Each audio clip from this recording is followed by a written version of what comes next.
take the pressure off. Since the beginning of June, every time I meditated, every single day, the message that kept coming down to me was, take the pressure off. 2020 has given us extreme stress, extreme disruption, and has blown up the entire world. And more than ever, it's about self-care and prioritizing. So today I want to go through a couple of strategies for you on how to set priorities and really stop getting distracted from all the crazy noise going on. So I'm going to read a little bit to you from my new book, Liberate Your Voice, How to Trust Your Power in a World That Shuts You Down.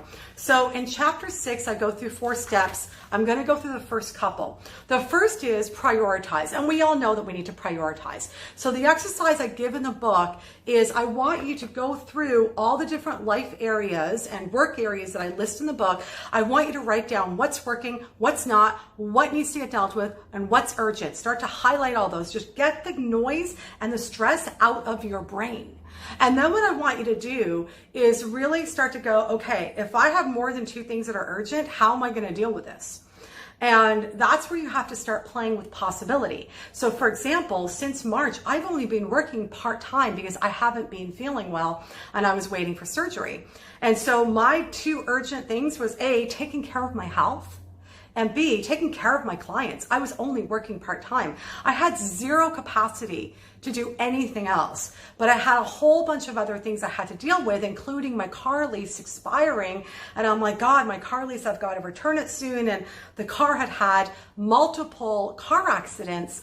I was not actually in the car for those car accidents, but but the thought of having to, when I'm not well, barely able to cope, the thought of me having to go to the mechanic and get the car fixed and go for inspection and get the car cleaned and return the car. And I was like, oh my God. And then I got stuck in my brain around, but there's a deadline. There's a hard deadline. How do I do this? And then I thought, okay, Cindy, read your freaking book and go into possibility. So I said, what else is possible? And I got still, I removed the noise, and I heard extend your lease.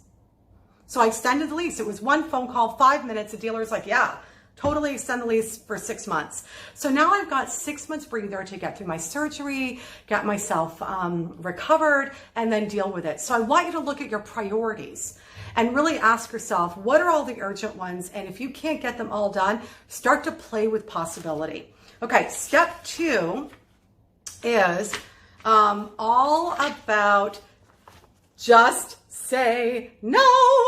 All right, this is a big one because, again, you've got a lot of crap coming at you. You've got to say no. So part of saying no is about stop getting distracted. I've got 4 questions for you that I'm going to read right now that I want you to reflect on and see if these things are distracting you, okay? And taking your power away and keeping you in the stress. So number 1. Is what you're being asked to do, because we've got a lot of demand, a lot of noise coming at us.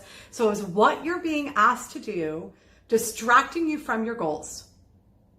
Number 2, is what you are doing or who you are interacting with giving you life or compromising your life?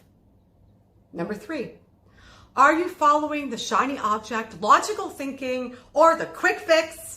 Or are you trusting your inner power and your inner wisdom? And it's funny because I wrote this book last year in 2019. And the reason why is because I've been training people as a presentation trainer for years about stop doing fake gestures and speech effects, learn to be present and calm and trust your power and really listen and connect with yourself and others in your audience. But it's all about removing noise so you can be present and there and open and being a great presenter. So this book is really all about removing all the noise and trusting your inner power. So those are a couple of things. The rest of the chapter talks about how to create clear boundaries and expectations.